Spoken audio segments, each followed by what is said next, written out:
Well, this is the first episode of Best Review in the World. We're going to be reviewing WrestleMania 28, which took place last night in Miami, Florida. I'm Jams. This is Rory. Well there. We're going to be the reviewers. This is our first of many episodes. We figured we'd start with Mania because it's going to be the most searched show for the next month or two, so we're going to try to hook people in with our first review. First, let's get Rory's thoughts on the first match. First match, Daniel Bryan versus Sheamus. A lot of build up to this since WrestleMania, or since Royal Rumble. Botch. Match number one. Really excited for this match. I'm a big Daniel Bryan fan. I know James is too, as well as everyone that was watching. I'm more of a Bryan Danielson fan, but yeah, that's the best you're going to get is Daniel Bryan now. Yeah, with the copyrights and everything. Big build up for this match since Royal Rumble, and I was really looking forward to Daniel Bryan winning, but James? 18 seconds. 18 seconds. 18 seconds for a world title match at WrestleMania. I know I read online they wanted to beat the Chavo King record of shortest title match. Time it out better. If you're trying to beat it, have him kiss AJ, then ring the bell, then turn around and get kicked. Don't ring the bell, then have him kiss her, and then expect that to beat 8 seconds. That's just piss poor planning.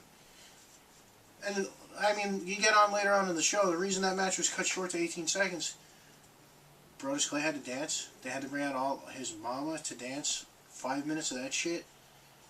Just that to cut the. Even if you're only going to give him 5 minutes, at least give him 5 fucking minutes. Yeah.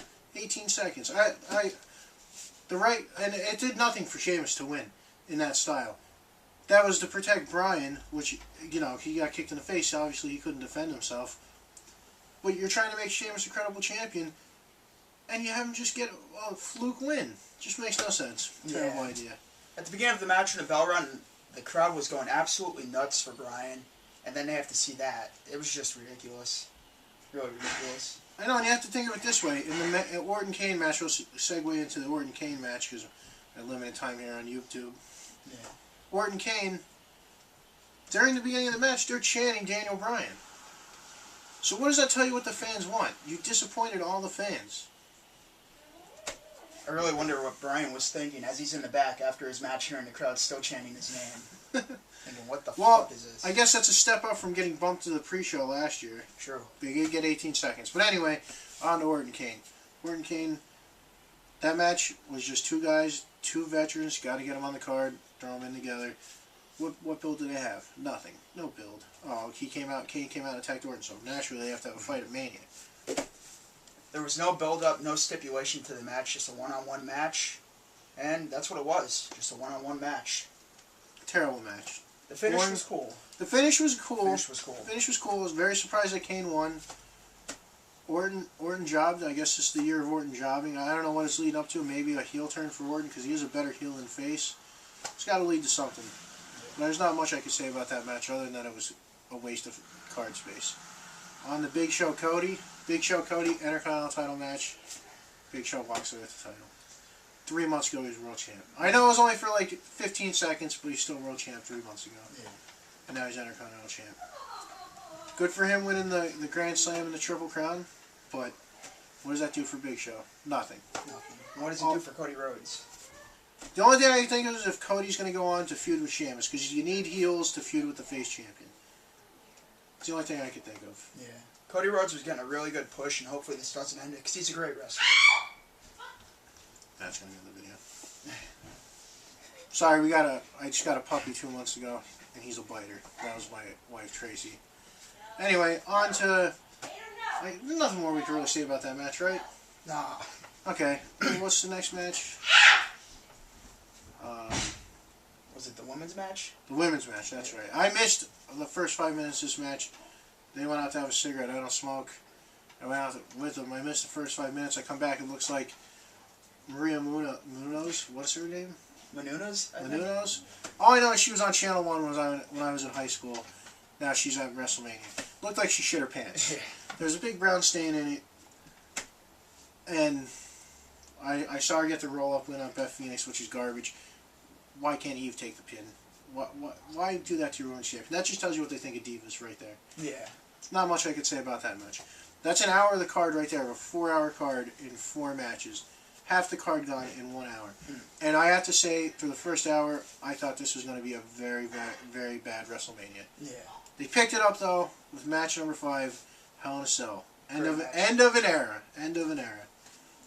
Insert Metallica music here. Well, if you buy the DVD, that will not be on there. But, what can I say about that match? 7 false finishes. At least. The best was super kick pedigree. I thought right there. I just thought they screwed you, and they were giving you Triple H over Undertaker. That was Triple H's best chance to win. Was that? Oh yeah. Watching that match reminded me of when we watched Rock and Hogan at WrestleMania 18. Just all the false finishes and all the kickouts. We were all jumping on the edge of our seats. That match alone made the purchase worth it. Yeah. If you didn't order it, go back and watch that match. The way they carried out Triple H at the end. I don't know if this is the end for Triple H and Undertaker. I don't think it is for either. There's too much money. And if Undertaker's only going to wrestle once a year, that's fine by me. He did it last year. I did not miss him at all. I enjoyed him at Mania. What can I say? What he can't. I don't. My only complaint is the cage served no purpose other than to sell you on those two fighting, other than a different match from what you're getting the year before. But you had HBK, so you don't really need the Hell in a Cell to make it a different match, because it's already a different match. The cell served no purpose. None. And Undertaker took an ass whoop, and just look at his back. Oof. Those I know everybody says, don't take it in the head, don't take it in the head. You could go like this if you take it in the head. He couldn't protect himself. His back was welted up real bad. James, what did you think of his haircut? I liked his haircut. I liked his outfit and his haircut. Perfect. He looked very good.